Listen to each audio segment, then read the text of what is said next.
Good morning, student. আজি আমি revision R-2 5 number আৰু 6 নম্বৰৰ গণিত কেইটা কৰিম আৰু তোমালোকে এই ভিডিঅ'টো চালে নিশ্চয় বুজি পাবা। তোমালোকে চাই ল'বা। 5 নম্বৰ যিটো গণিত আছে তাত দিছে তোমাৰ কি যে আটাইতকৈ সৰু কি সংখ্যাৰে পূৰণ কৰিলে তলৰ সংখ্যা কেইটা পূৰ্ণবৰ্গ হ'ব। সংখ্যা কেইটা আছে 1525, 1008, 3 নম্বৰ আছে 2028 আৰু 768 এই চাৰিটা অংক দিয়া আছে আৰু 6 নম্বৰত দিছে আটাইতকৈ সৰু কি সংখ্যাৰে হৰণ কৰিলে তলৰ সংখ্যা কেইটা পূৰ্ণবৰ্গ হ'ব। গতিকে কি আছে সংখ্যা কেইটা 468, নম্বৰ 2 আছে 1584 আৰু নম্বৰ 3 আছে 2645 আৰু নম্বৰ 4 আছে 1620। 6 নম্বৰৰ কেইটা দিছে যে আটাইতকৈ সৰু কি সংখ্যাৰে হৰণ কৰিলে পূৰ্ণবৰ্গ হ'ব আৰু 5 নম্বৰৰ কেইটা দিছে কি আটাইতকৈ সৰু কি সংখ্যাৰে পূৰণ কৰিলে তলৰ সংখ্যা কেইটা পূৰ্ণবৰ্গ হ'ব।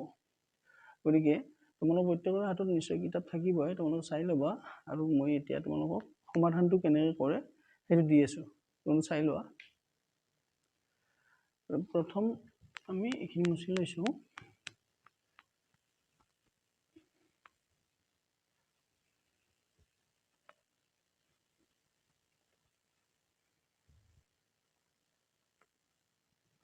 পাঁচ নম্বৰৰ প্ৰথম সংখ্যাটো দিয়া আছিল 1525, নম্বৰ 1 51 সলিউশন 511525 এই সংখ্যাটো প্ৰথমতে আমি কি কৰিম মৌলিক উৎপাদক বিশ্লেষণ কৰিম। আগৰ কেইটাৰ দৰে মৌলিক উৎপাদক বিশ্লেষণ কৰিলে 1525 যেহেতু একক স্থানত 5 আছে এই সংখ্যাটো 5ৰে বিভাজ্য হ'ব। 3 15 3 5 15 2 থাকিল 52 0 25 5 বাদ যাব। আকৌ দিম আমি 5ৰে 5 এৰিলে কি হ'ব 61 61 টো মৌলিক সংখ্যা এতেকে 1525 equal 5 into 5 into 61। এটা বস্তু মন কৰিবা যেতিয়া পূৰ্ণবৰ্গৰ কথা কয় তেতিয়াহ'লে আমি কি কৰিব লাগিব উৎপাদকবিলাক যদি পূৰ্ণবৰ্গ সংখ্যা হয় তেতিয়া উৎপাদক কেইটা আমাৰ কি হ'ব লাগে জোড় হিচাপত ওলাব লাগিব। সাপোজ ইয়াতে 5 দুটা ওলাইছে গতিকে জোড় হিচাপত ওলাইছে কিন্তু 61 টো এটা ওলাইছে এইটো সংখ্যাটো পূৰ্ণবৰ্গ নহয় আৰু কি সংখ্যাৰে পূৰণ কৰিলে পূৰ্ণবৰ্গ হ'ব সুধিছে। গতিকে আমি কি কৰিম both side 61 ৰে মাল্টিপ্লিকেশ্যন কৰিম। So 1525 into 61 equal 5 square into 61 into 61 যেহেতু 61 টো হেপিনে অমিলকে আছে আৰু জোড় কৰিবলৈ হলে আমি কি কৰিব লাগিব both side উভয় পক্ষতে 61 ৰে মাল্টিপ্লিকেশ্যন কৰি দিছো। গতিকে কি হ'ল এতিয়া চোৱা 5 square into 61 square এতিয়া যদি আমি বৰ্গমূল লওঁ তেতিয়াহ'লে 1525 into 61 equal root 5 square into 61 square that's equal 5 into 61 equal কি হ'ব 305। গতিকে কি হ'ব সংখ্যাটোৰ আমি বৰ্গমূল পাই গলো কিন্তু আমাক সুধিছে কি অকল যে আটাইতকৈ সৰু কি সংখ্যাৰে পূৰণ কৰিলে সংখ্যাটো পূৰ্ণবৰ্গ হ'ব। গতিকে আমি কি পালো 61 এৰে এতেকে প্ৰদত্ত সংখ্যাটো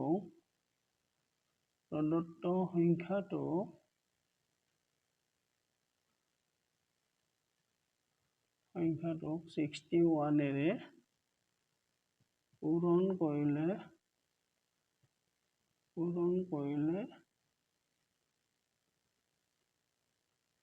ই পূৰ্ণবৰ্গ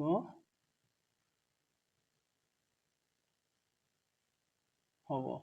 এনসাৰ আলটিমেটলি কি পালো আমি 61 এইটোৱে আৰু যেহেতু পৰীক্ষাত আহিলে এইটো 2 মাৰ্কৰ হিচাপতো আহিব পাৰে বা কেতিয়াবা কি হয় অপচনেল হিচাপতো শুনে যিয়েই নহওক আমি কৰি চাবই লাগিব মুখে আমি নোৱাৰো। গতিকে তোমাৰ কি হয় এনেকৈ লিখি দিলে ভাল A to Z বস্তুবিলাক এইটো তোমালোকে চাই ল'বা।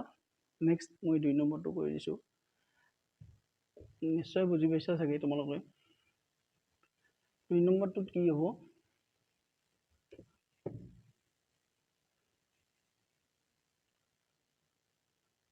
নম্বৰ 2 আছে সংখ্যাটো 1008 নাম্বাৰ 2 আছে 1008। এইটোতো আমি মৌলিক উৎপাদক বিশ্লেষণ কৰিম। মৌলিক উৎপাদক বিশ্লেষণ কৰাৰ অৰ্থটো গম পাইছে তোমালোকে যে আটাইকেইটা উৎপাদক যেতিয়া মৌলিক সংখ্যা হয় তেতিয়া এইটো কি বুলি কয়, মৌলিক উৎপাদক বিশ্লেষণ বুলি কোৱা হয়। চ' 1008 2ৰে দিম, 2 দিলে এটি 5 বাৰ, 0 বাৰ নাযায়, 0 এইটো 4 হ'ব। আকৌ আমি 2ৰে দিম, 2ৰে এইটো কি হ'ব, 2 বাৰ 1 5 হ'ল আৰু এইটো 2। আকৌ 2ৰে দিম, 2ৰে দিলে 1 2 6 হ'ব। আকৌ 2ৰে দিম 6 3। এতিয়া 3ৰে দিওঁ 2 1, 3ৰে দিম 7। গতিকে আমি যদি 1008ৰ উৎপাদক বিশ্লেষণত আমি লিখো 1008 ইকুৱেল টু কি আছে, 2 2 2 2 3টা। গতিকে ডাইৰেক্ট লিখিছোঁ সূচক আকাৰত 2 square into 2 square into 3 square into 7। গতিকে কি হয়, অকলশৰে কোনটো পাওঁ, আমি 7টো পাইছোঁ। যেহেতু অকলশৰে আমি 7টো পাইছোঁ, গতিকে বোথ চাইড আমি কি কৰিম, 7ৰে মাল্টিপ্লিকেশ্যন কৰিম। যেহেতু আমাক বৰ্গমূল যেতিয়া ওলাব দিয়ে যে বৰ্গ সংখ্যা হ'বলৈ হ'লে প্ৰতিটো উৎপাদকে আমি কি কৰিব লাগিব, জোড় হিচাপত পাব লাগিব। যেহেতু ইয়াত 7টো আমি এককভাৱে পাইছোঁ, গতিকে আমি কি কৰিম, বোথ চাইডে 7 মাল্টিপ্লিকেশ্যন কৰিম 7। চ' 1008 into 7 equal 2 square into 2 square into 3 square into 7 square. যিহেতু 7 7 বোথ চাইডে আমি মাল্টিপ্লিকেশ্যন কৰি দিছোঁ। আমাক যিহেতু বৰ্গমূল উলিয়াব দিয়া নাই, মই যদিও প্ৰথমটোত ওলাই দিছোঁ বুজি পোৱাৰ কাৰণে, এতিয়া আমাৰ কি হ'ব, নিৰ্ণয় সংখ্যাটো এতিয়াকে প্ৰদত্ত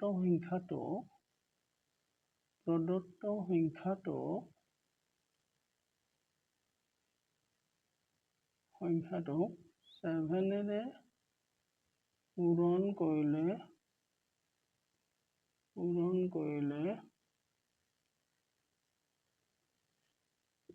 ই পূৰ্ণবৰ্গ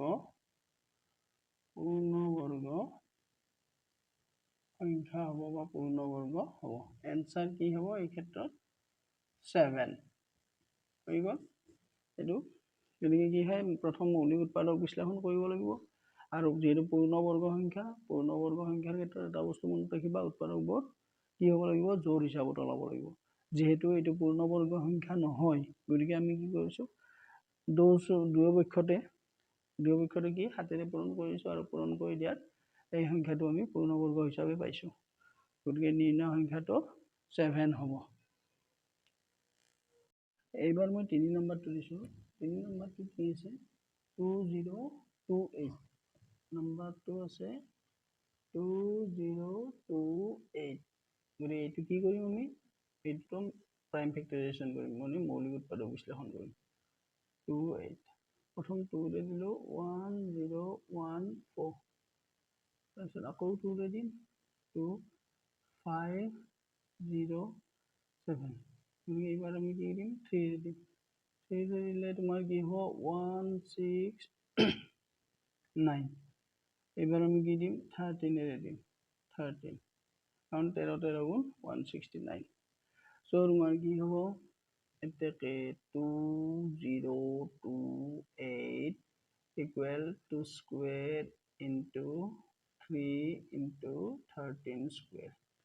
ইয়াত আমি অমিলকে পোৱা উৎপাদকটো হৈছে 3। গতিকে আমি উভয় পক্ষত কি কৰিম, 3ৰে মাল্টিপ্লিকেশ্যন কৰিম 3ৰে। চ' 2028 into 3 equal 2 square into 3 square into 13 square. চ' প্ৰদত্ত সংখ্যাটোক আমি কি কৈছোঁ, 3ৰে যদি পূৰণ কৰোঁ বা মাল্টিপ্লিকেশ্যন কৰোঁ, তেতিয়া সংখ্যাটো কি হ'ব, পূৰ্ণবৰ্গ হ'ব। এতেকে প্ৰদত্ত সংখ্যাটোক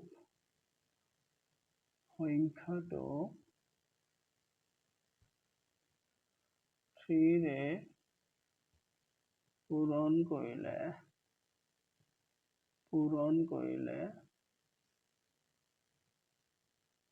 ই পূৰ্ণবৰ্গ হ'ব। এনসাৰ 3 হ'ল এইটো। গতিকে আমি কি পালোঁ যে যদি 2028ক 3ৰে মাল্টিপ্লিকেশ্যন কৰোঁ তেতিয়াহ'লে তোমাৰ কি হ'ব 82028টো পূৰ্ণবৰ্গ সংখ্যা হ'ব। এইবাৰ আমি কি কৰিম নাম্বাৰ 4টো কৰিম। নাম্বাৰ 4টোত কি আছে 768 আছে। চ' নাম্বাৰ 4 আছে তোমাৰ 768। তো 768 থাকিলে আমি কেনেকৈ কৰিম চোৱা IV 768 এইটো 768 2ৰে কৰিলোঁ এইটো 3 1 আহিল 1 হ'লে ইয়াত 16 হ'ল 16ক 8 এইটো 4 হ'ব। তাৰপিছত আকৌ আমি 2ৰে কৰিম 192 আকৌ আমি 2ৰে কৰিম 9 9 2 18 1 হ'ল 6 আকৌ 2ৰে কৰিম 4 6 আকৌ 2ৰে কৰিম 2 3। গতিকে এই ক্ষেত্ৰত আমি কি পাওঁ যে 7 এটা দুটা 2 আৰু কি হৈছে চৰি এইখিনি মোৰ ভুল হৈছে দেই, এইখিনি তোমালোকে চাবা 2ৰে 96ক কৰিলে তোমাৰ কি হ'ব 4 4 2 8 1 হ'ল 8 16 আকৌ 2ৰে কৰিম 2ৰে কৰিলে হ'ব 2 4 আকৌ 2ৰে কৰিলোঁ 1 2 আকৌ কি হ'ব 2ৰে 6 2ৰে 3। এই ক্ষেত্ৰত আমি যদি জোৰ কৰি লওঁ তেতিয়াহ'লে 3টো অমিলকৈ পাইছোঁ। গতিকে তোমাৰ কি হ'ব 7 6 8 equal 2 square into 2 square into 2 square into 2 square into 3। গতিকে অমিলকৈ কি পাইছোঁ আমি 3টো অমিলকৈ পাইছোঁ, বাকীকেইটা আমি জোৰ হিচাপত পাইছোঁ। চ' এই ক্ষেত্ৰত আমাৰ কি হ'ব উভয়পক্ষত 3ৰে মাল্টিপ্লিকেশ্যন কৰিব 7 6 8 into 3 equal 2 square into 2 square into 2 square 2 square into 3 square. চ' কি হয় আমি প্ৰদত্ত সংখ্যাটো কিহেৰে মাল্টিপ্লিকেশ্যন কৰিলোঁ আটাইতকৈ সৰু সংখ্যা 3ৰে মাল্টিপ্লিকেশ্যন কৰিছোঁ আৰু 3ৰে মাল্টিপ্লিকেশ্যন কৰোঁতে এইটো পূৰ্ণবৰ্গ সংখ্যা হ'ল। অৰ্থাৎ প্ৰদত্ত সংখ্যাটো 3ৰে পূৰণ কৰিলে ই পূৰ্ণবৰ্গ সংখ্যা হ'ব বা পূৰ্ণবৰ্গ হ'ব, এনচাৰ 3 হ'ব। আৰু ইয়াত এটা বস্তু মাইণ্ড কৰিব লাগিব যে কোনটো উৎপাদক অমিলকৈ আহিব। যিহেতু বৰ্গমূলৰ ক্ষেত্ৰত বা বৰ্গ সংখ্যাৰ ক্ষেত্ৰত প্ৰতিটো উৎপাদক জোড় হিচাপত আহে, যিটো উৎপাদক অমিল হিচাপে আহে সেইটোৱে আমি পূৰণ কৰিব লাগিব, পূৰণ কৰিব দিলে আৰু যদি হৰণ কৰিব দিয়ে হৰণ কৰিব লাগিব, সেইটোৱে। নাম্বাৰ 6টো কৰিম আৰু নাম্বাৰ 6ত কি আছিল যে আটাইতকৈ সৰু কি সংখ্যাৰে হৰণ কৰিলে সংখ্যাটো পূৰ্ণবৰ্গ সংখ্যা হ'ব। গতিকে প্ৰথম সংখ্যাটো কি আছে নাম্বাৰ 6ত 468 আছে। নাম্বাৰ 1 4 6 8। এই সংখ্যাটোক যদি আমি প্ৰাইম ফেক্টৰাইজেশ্যন বা মৌলিক উৎপাদক কৰোঁ তেতিয়াহ'লে কি হ'ব বিশ্লেষণ কৰিলে প্ৰথম 2ৰে যাব 2ৰে 2 বাৰ 3 বাৰ 4 বাৰ আকৌ আমি 2ৰে দিলোঁ 1 তাৰপিছত ইয়াতে একবাৰ গ'ল ইয়াতে আহিল 14 7 বাৰ গ'ল 1 2 7 9 হ'ব। গতিকে এইটো 3ৰে যাব 3ৰে 3 গুণ 9 থাকিব বাকী 2 27 হ'ব 27ত 9 বাৰ আকৌ 3ৰে দিলোঁ এইটো 13। গতিকে তোমাৰ কি চোৱা যে 4 6 8 equal 2 square into 3 square into 13। চ' অমিলকৈ কি পাইছোঁ আমি উৎপাদক হিচাপত পাইছোঁ 13টো অমিল। গতিকে কি হ'ব বোথ চাইড মানে উভয়পক্ষক 13ৰে হৰণ কৰি দিম 4 6 8 by 13 equal 2 square into 3 square into 13 by 13 cancel কৰি থাকিব কি 2 স্কুৱেৰ 3 স্কুৱেৰ। গতিকে আমি যিহেতু উৎপাদক দুটা বৰ্গ হিচাপে পাইছোঁ বা উৎপাদক দুটা জোড় হিচাপে পাইছোঁ, গতিকে কি হ'ব প্ৰদত্ত সংখ্যাটোক 13ৰে এতেকে প্ৰদত্ত সংখ্যাটোক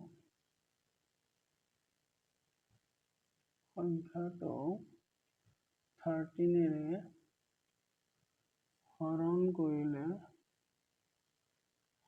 কৰিলে ই পূৰ্ণবৰ্গ হ'ব। এনসাৰ কি হ'ব 13। পূৰণৰ ক্ষেত্ৰত আমি কি যিটো অমিল আছিল সেইটো আমি জোৰ কৰিবলৈ পূৰণ কৰিছিলোঁ আৰু হৰণৰ ক্ষেত্ৰত যিটো অমিল থাকে সেইটো এলিমিনেট মানে নাইকিয়া কৰিবলৈ আমি হৰণ কৰিব লগা হয়। এইটো হৈছে হৰণৰ সেই। এতিয়া তোমাৰ কি হ'ব নাম্বাৰ 2 কি আছে? নাম্বাৰ 2 আছে 1584। So 1584 আমি কি কৰিম চোৱা। নাম্বাৰ 2 1584 এইটোৰ ক্ষেত্ৰত আমি কি কৰিম 1584 প্ৰথম 2 ৰে ডিভাইড কৰিম 7 2 14 1 আহিল 9 দুইবাৰ আকৌ আমি 2 ৰে দিম 7 তিনিবাৰ ইয়াতে আহিল 19 19 লে 9 বাৰ 9 2 18 ইয়াতে আহিল 6 আকৌ আমি 2 ৰে দিম 3 ৰে দিব 3 ৰে দিলে কি হ'ব 1 3 3 2 এইবাৰ আকৌ আমি কি কৰিম 2 ৰে দিম 2 ৰে দিলে তোমাৰ 6 2 12 এবাৰ 2 ৰে দিলে 3 3 এবাৰ 3 ৰে দিলে 11 গতিকে চোৱা এই ক্ষেত্ৰত আমি কি পাওঁ 1584 equal to square into 2 square into 3 square into 11 যেহেতু 11 টো আমি অমিলকে পাইছো গতিকে কি হ'ব both side 11 ৰে ডিভাইড কৰিব লাগিব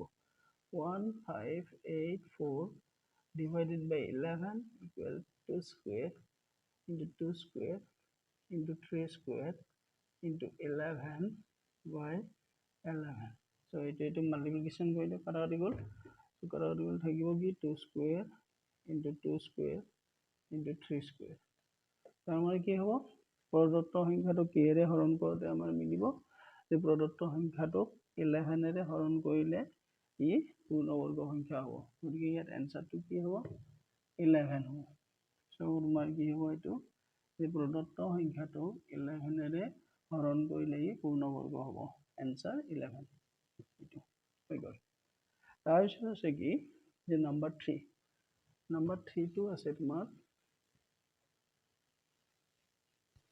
নাম্বাৰ 3 আছে 2645 2645 টো আমি কি কৰিম নাম্বাৰ 3 সেকশন নাম্বাৰ 3 2645 গতিকে এই সংখ্যাটো চাই আমি কি কৰিম 2645 ই কিহৰ হৰণ যাব প্ৰথম চাই ক'ব লাগিব এটো যেহেতু একক স্থানত 5 আছে এই সংখ্যাটো 5 ৰে বিভাজ্য হ'ব সো 5 ৰে যদি আমি বিভাজ্য কৰোঁ 5 ৰে হৰণ কৰোঁ তেতিয়াহ'লে কি হ'ব 5 5 গুণ 25 1 থাকিল 14 দুবাৰ গ'ল আৰু 14 দুবাৰ গ'লে তোমাৰ কি হ'ব আজি 4 45 এটা নহ'ব আকৌ কি কৰিম আমি যে 529 আছে 529 এইটো 23 দি দিওঁ 23 দি 2 3 23 বাৰে যাব হ'ল সো তোমাৰ কি হ'ব 2645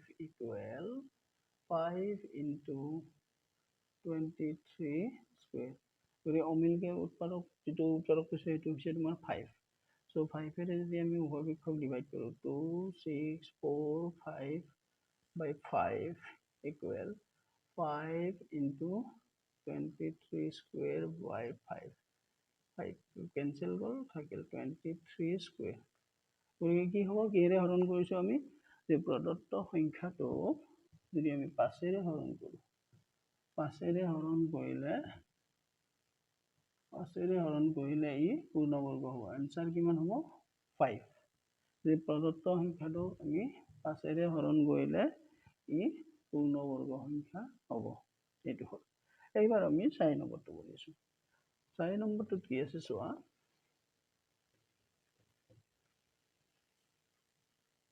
4 নম্বৰটো কি আছে চাই লওঁ আমি 4 নম্বৰটো আছে তোমাৰ 1620 IV 4 নম্বৰটো আছে 1620 1620 1620 গতিকে এইটো কি কৰিম 2 ৰে দিম 2 ৰে কৰিলে 810 আকৌ আমি 2 ৰে দিম 2 হ'ব তোমাৰ কিমান 4 0 নাযায় 5 যেহেতু 5 ওলাইছে এইবাৰ 5 এৰি দিম 5 এৰে আমাৰ কি হ'ব 8 1 এইটো 3 ৰে দিম 3 ৰে 2 7 আকৌ তোমাৰ 3 ৰে 9 3 ৰে 3 therefore 1620 equal 2 square into 3 square into 3 square into 5 অমিলকে পোৱা উৎপাদকটো হৈছে এই ক্ষেত্ৰত কি 5